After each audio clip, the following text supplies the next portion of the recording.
Yan, ito yung ating mga socket. Yan, pang malakasan natin socket. Yan, ito yung sa stoplight switch. Dito ko na nilagay, hindi na doon para malinis tingnan. Tapos ito dito sa flasher na.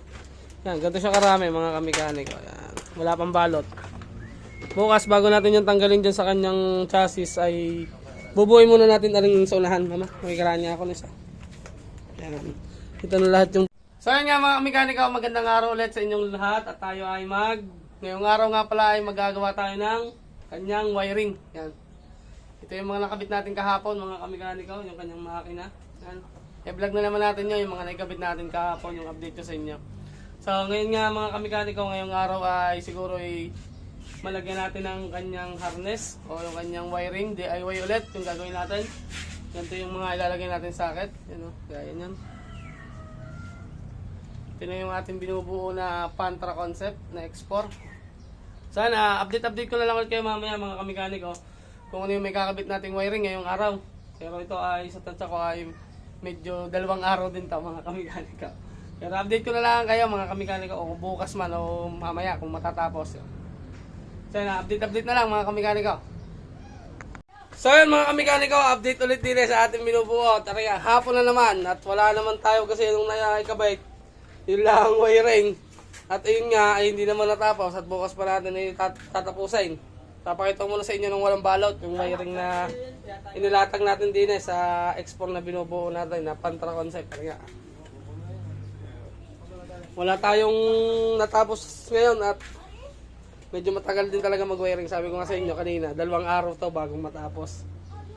Ayun nga, di bukas naman siguro ay matatapos na natin yung wiring. Tapos mapandar na natin siya dito sa kanyang chassis.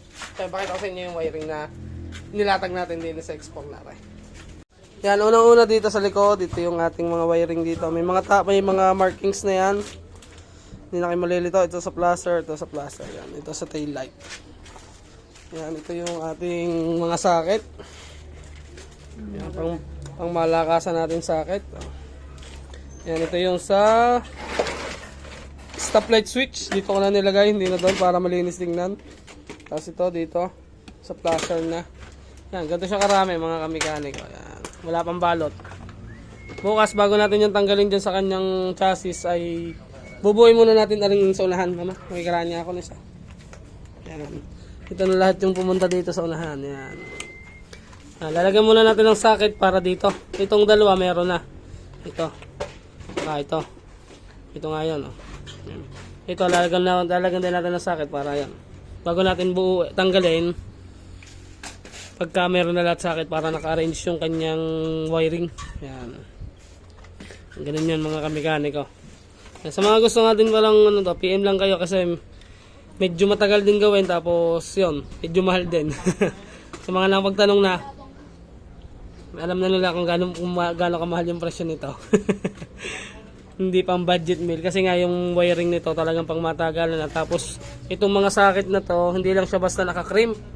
Nakahinang yan dyan mga kamekaniko sa loob, isa-isa. Isa-isa natin hihinang yan. Kaya ganun siya kamahal.